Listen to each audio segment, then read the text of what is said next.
So this is the first session for our question practice series जो मैंने आपको कल बोला था। और क्योंकि बिना क्वेश्चन प्रैक्टिस सीरीज़ के कोई फ़ायदा नहीं है ऐसे ही चैप्टर्स कंप्लीट करने का। So we will start from the first chapter और हम उसी चैप्टर का क्वेश्चन करेंगे। पहले चैप्टर फिनिश करेंगे then we will do the question practice series. तो उसी में हमारा जो फर्स्ट चैप्टर जो हमने कंप्लीट किया था which is chemical reactions and equations, तो उसी पे बेस्ड हम क्वेश्चन करेंगे। और जो हमारे फर्स्ट फ्यू क्वेश्चंस होंगे वो आपकी NCERT बुक बेस्ड क्वेश्चंस होंगे। और उसी में है आपका फर्स्ट क्वेश्चन, अगर आप देख पा रहे हैं स्क्रीन पे, this is why should a magnesium ribbon be clean before burning in air. ये मैंने आपको एक्टिविटी भी अच्छे से एक्सप्लेन की थी कि मैग्नीशियम रिबन को जब हम बर्न करते हैं एयर में तो उसको पहले क्लीन क्यों करते हैं। तो मैंने आपको एक्सप्लेन किया था अच्छे से कि उसको क्लीन करना इसलिए ज़रूरी है क्योंकि मैग्नीशियम एक मेटल है और क्या करती है मेटल इन्वायरमेंटल ऑक्सीजन से कई बार अपने ऊपर लेयर बना लेती है जब वैसे ही पड़ी होती है लैब में। तो हम उसको जो ऑक्साइड की लेयर बन गई है उसके बाद अगर हम उसको बर्न करेंगे ऐसे ही उठा के तो वो अच्छे से क्या नहीं करेगी, बर्न नहीं होगी, स्मूथली बर्न नहीं होगी। और स्मूथली बर्न करने के लिए हम उसको पहले क्या करेंगे, एक उससे सैंड पेपर से क्लीन करेंगे और then we will burn the magnesium ribbon. तो रीज़न यही है कि हम क्यों करते हैं, ताकि वो स्मूथली बर्न हो। ठीक है, तो द नेक्स्ट क्वेश्चन है right the balanced equation for the following chemical reaction. तो आपको ऐसे भी क्वेश्चन दे सकते हैं या फिर आपको H2+Cl लिख के भी दे सकते हैं। तो पहले आपको ये इक्वेशन दे रखी है रिएक्शन, उसको इक्वेशन फॉर्म में लिखो। इक्वेशन का मतलब समझ रहे हो ना, आपको क्या लिखना है, आपको हाइड्रोजन और क्लोरीन को उसके सिंबल्स की फॉर्म में लिखना है। जैसे हाइड्रोजन है H2, क्लोरीन है Cl2, दोनों ने मिलके क्या दे दिया 2HCl। अब इसने बोला बैलेंस, बैलेंस देखो है या नहीं, 2 हाइड्रोजन है 2 हाइड्रोजन है, 2 क्लोरीन थे तो 2 क्लोरीन है, तो होगी बैलेंस्ड रिएक्शन, है ना। Then the next question is barium chloride plus aluminium sulphate. ये आपके फॉर्मूला आना चाहिए आपको बनाना। तो बेरियम क्लोराइड का फॉर्मूला होता है BaCl2। ये 3 हमने बैलेंस करने के बाद लगाया, ये हमारा काम है, ये हमें बैलेंस करके दिखाना है उसके बाद। देन क्या है Al2SO4, ये भी एल्यूमिनियम सल्फेट का फॉर्मूला होता है। और इसने प्रोडक्ट क्या बनाया BaSO4 और AlCl3। ठीक है, ये एक तरह से डबल डिस्प्लेसमेंट रिएक्शन है वैसे हम देखें तो, लेकिन इसको बैलेंस करना है हमें। तो बैलेंसिंग कैसे करोगे आप, ये मैंने आपको बैलेंसिंग का आप जो मैंने चैप्टर करवाया था उसमें आप अच्छे से जाके देख सकते हो। क्योंकि यहाँ पे बेरियम कितने हैं, यहाँ पे एक था लेकिन क्लोरीन यहाँ 2 थे, क्लोरीन इधर कितने हैं 3 हैं। तो ऐसे हम पहले इवन नंबर में कन्वर्ट करेंगे then we will balance the chemical reaction. अगला पार्ट है सोडियम प्लस वाटर। सोडियम का फॉर्मूला होता है NaH2O, तो NaOH बन गया। ऐसे इसको बैलेंस कर लोगे। I think this is the easiest part of your chapter. Now the next question is write a balanced chemical equation with state symbols for the following reaction. Again आपको क्या करना है, पहले सिंबल लिखना है then you have to balance the reaction. तो barium chloride का होता है BaCl2, सोडियम सल्फेट होता है Na2SO4, क्या बना देगा बेरियम सल्फेट सॉल्ट बनेगा, ठीक है, और सोडियम क्लोराइड बनेगा। तो इनको बैलेंस कर लेना। ऐसे ही सोडियम हाइड्रोक्साइड NaOH होता है HCl के साथ रिएक्शन, तो आपको बैलेंस करना है। ये मैंने आपको क्लास जाके देख लेना, मैंने अच्छे से एक्सप्लेन किया है कि how we balance the chemical reactions. Now come to the next part which is again your NCERT questions. और इसमें आपका क्वेश्चन है a solution of substance X is used for white washing. आपको अच्छे से पता है वो कौन होता है जिसके सोल्यूशन को हम वाइट वॉशिंग में यूज़ करते हैं, दैट इज़ क्विक लाइम या फिर कैल्शियम ऑक्साइड। और उसका फॉर्मूला होता है CaO, कैल्शियम ऑक्साइड। ठीक है, क्विक लाइम, इसी के तो हम वाइट वॉश करते हैं। ठीक है, फिर आता है right the reaction of substance X named in above with water. अब ये जो कैल्शियम ऑक्साइड हम पाउडर की फॉर्म में लेके आते हैं, फिर वो जो वाइट वॉश करने वाला होता है इसको पानी में घोलता है। कैल्शियम ऑक्साइड को किस में घोलता है, पानी में। तो वो क्या बन जाता है, ऑब्वियसली कैल्शियम ऑक्साइड पानी के साथ मिलके क्या बना देगा, कैल्शियम हाइड्रोक्साइड। तो सीधी सी बात है, और फिर इसको हम वाइट वॉश करते हैं। ठीक है, नाउ द नेक्स्ट क्वेश्चन, ये बड़ा थोड़ा अलग सा क्वेश्चन है और इस टाइप से क्वेश्चन कई बार आ जाते हैं। और ये मैंने आपको क्लास में जब डिस्कस किया था टॉपिक, उसमें भी मैंने आपको बताया था that why is the amount of gas collected in one of the test tubes in activity 1.7 NCERT double of the amount collected in the other. ठीक है, तो उसमें हम बेसिकली जो एक्टिविटी थी उसमें पता है हम क्या कर रहे थे, हम आपकी एनसीईआरटी की इलेक्ट्रोलिसिस कर रहे थे वाटर के उस एक्टिविटी में। तो आपको अच्छे से पता है जब आप इलेक्ट्रोलिसिस करते हो वाटर की तो क्या बनता है, आप बताओ। हाइड्रोजन गैस बनती है, प्लस में ऑक्सीजन बनती है ना। वो इलेक्ट्रोलिसिस के बाद वाटर अपनी इंडिविजुअल गैस में टूट जाता है। तो ये कह रहा है कि एक जो टेस्ट ट्यूब में सॉरी एक टेस्ट ट्यूब में जो गैस बनेगी, यहाँ पे देखो 2 टेस्ट ट्यूब फिट कर रखी इन्होंने और वाटर ले रखा है इसमें बीकर में, और बैटरी से कनेक्ट करके इलेक्ट्रोलिसिस करवा रहे हैं हम, इलेक्ट्रिसिटी वो करके पास करके। तो क्या हो रहा है इसमें, ये कह रहा है एक टेस्ट ट्यूब में जो गैस मिलेगी वो ज़्यादा होगी, डबल होगी मतलब दूसरी की। तो ऑब्वियसली आपको पता है क्यों मिलेगी ऐसे। कैथोड पे H2 गैस आएगी और एनोड पे O2 गैस आएगी। और सीधी सी बात है, आप देखो ना वाटर का फॉर्मूला ही क्या होता है, अगर मैं आपको लिखूँ सामने H2O, तो इसका मतलब क्या है, जहाँ पे 2 हाइड्रोजन है वहाँ पे 1 ऑक्सीजन है। ठीक है, तो obviously hydrogen is double the amount of oxygen gas. तो इसमें थोड़ा सा ट्विस्ट करती है, पर इंटरेस्टिंग क्वेश्चन फ्रेम किया है कि कौन सी गैस डबल उसमें मिलती है। तो ऑब्वियसली आप फॉर्मूले से ही बता सकते हो, बड़ा ही कॉमन सेंस का क्वेश्चन है कि हाइड्रोजन जो गैस है वो ऑक्सीजन की डबल होती है। ठीक है, तो दिस इज़ द क्वेश्चन। और now the next question is कि why does the colour of copper sulphate solution change when an iron nail is dipped in. ये भी आपकी एनसीईआरटी में एक एक्टिविटी करके दे रखी है कि copper sulphate generally blue colour का होता है, और उसमें अगर हम आयरन नेल्स को डाल देंगे तो कलर चेंज क्यों हो जाता है। वो इसलिए हो जाता है क्योंकि हमारा जो आयरन होता है वो कॉपर से ज़्यादा रिएक्टिव होता है। मैंने आपको रिएक्टिविटी सीरीज करवाई थी मेटल्स की, तो ऑब्वियसली जो ज़्यादा रिएक्टिव मेटल होगी वो कम रिएक्टिव मेटल को डिस्प्लेस कर देगी और अपना सोल्यूशन बना देगी, और आयरन क्या बना लेगा, फेरस सल्फेट बना लेगा जो कि थोड़ा सा लाइट ग्रीन कलर का होता है, और कॉपर को बाहर कर देगा। इसी वजह से जो कॉपर सल्फेट सोल्यूशन है उसका कलर चेंज हो जाएगा, और this is the example of displacement reaction. ठीक है, तो ये डिस्प्लेसमेंट रिएक्शन का एग्जांपल है। गिव एन एग्जांपल ऑफ, अब ये कह रहा है डबल डिस्प्लेसमेंट रिएक्शन का एग्जांपल बताओ आप। तो डबल डिस्प्लेसमेंट रिएक्शन ये आपकी एनसीईआरटी में भी है, ये मैंने आपको क्लास में भी करवाया था। जब हम क्या करेंगे, लेड नाइट्रेट, लेड का फॉर्मूला होता है पीबी सिंबल। ठीक है, lead nitrate PbNO32 and potassium iodide 2Ki है ना, ये होता है पोटेशियम आयोडाइड। तो क्या बनेगा हमारा PbI2, ये Pb इस I की जगह आ जाएगा, मतलब इसको ले लेगा अपने साथ, और KNO3 पोटेशियम नाइट्रेट। कहने का मतलब है किसी ने किसी को हटाया नहीं, म्यूचुअल एक तरह से एक्सचेंज होता है इसमें। डबल डिस्प्लेसमेंट रिएक्शन में दोनों एक दूसरे में शिफ्ट कर लेते हैं, अपने आयंस को म्यूचुअली एक्सचेंज करते हैं। ठीक है, लेकिन डिस्प्लेसमेंट रिएक्शन में फोर्सफुली हटाया जाता है, जो ताकतवर होती है, आई मीन जो मोर रिएक्टिव मेटल है वो लेस रिएक्टिव को हटा देगी। लेकिन यहाँ पे म्यूचुअल एक्सचेंज होता है for more stability of compound, वो ज़्यादा स्टेबल हो जाए कंपाउंड, उसके लिए वो म्यूचुअल एक्सचेंज करके क्या बना लेते हैं, 2 अलग अलग कंपाउंड। ठीक है, फिर द नेक्स्ट क्वेश्चन है identify the substances that are oxidised and the substances that are reduced in the following reaction. ये मैंने आपको अच्छे से बताया था कि ऑक्सीडाइज बेसिकली वो होते हैं जिन्होंने रिडक्शन की होती है। देखो कंफ्यूज नहीं होना। Identify the substances that are oxidised, oxidised वो हुए होते हैं जिनको ऑक्सीजन मिला हुआ होता है। ठीक है, और रिड्यूस वो होते हैं जिन्होंने अपनी oxygen they the.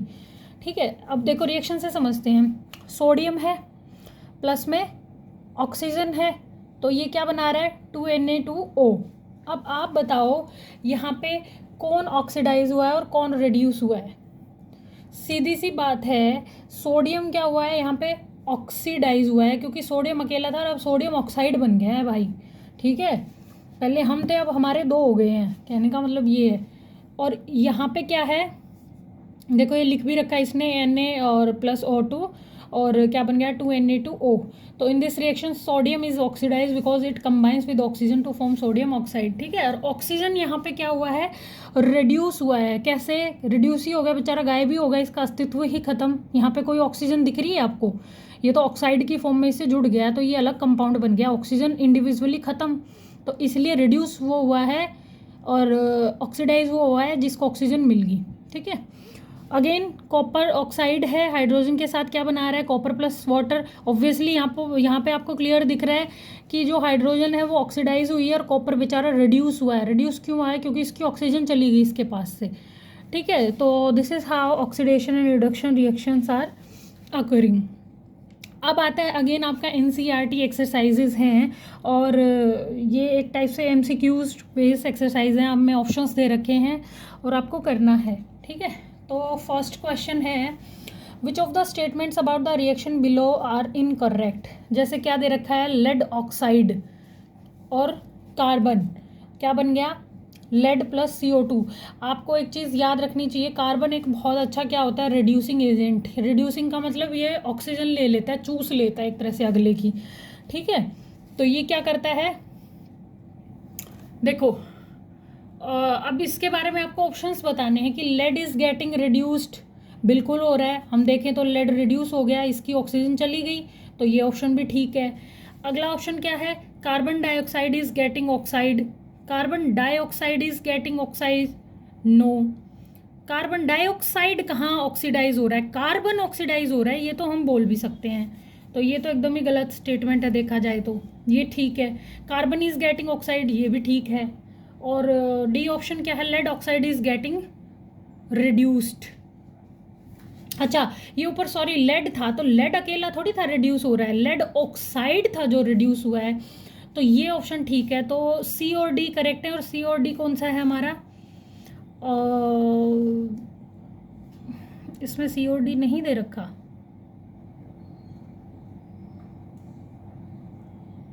Answer 1A and B is correct. अच्छा, ओ सॉरी इनकरेक्ट पूछा है भाई, ये ध्यान से देखना कि पूछ क्या रहा है। हम देख रहे हैं करेक्ट पूछा है, इसने इनकरेक्ट पूछा है, तो इनकरेक्ट कौन सा हुआ, इनकरेक्ट हुआ आपका फर्स्ट। ठीक है, क्योंकि इसने ये बोला है कि A और B रिड्यूस हो रहे हैं, तो इनकरेक्ट है, तो हमारा जो गलत है वही सही है। ठीक है, now the next question is ferrous oxide. ठीक है, प्लस में एल्यूमिनियम है, और क्या है, एल्यूमिनियम ऑक्साइड बन रहा है और आयरन बाहर आ गया।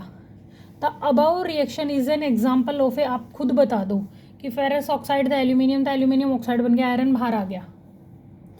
तो सीधी सी बात है, क्योंकि रिएक्टिविटी सीरीज में हमारा जो एल्यूमिनियम है वो आयरन से ऊपर आता है। ऑब्वियसली एल्यूमिनियम ज़्यादा रिएक्टिव है, तो उसने आयरन को डिस्प्लेस कर दिया। तो कौन सी रिएक्शन का एग्जाम्पल है, this is an example of displacement reaction. बहुत इजी क्वेश्चन था।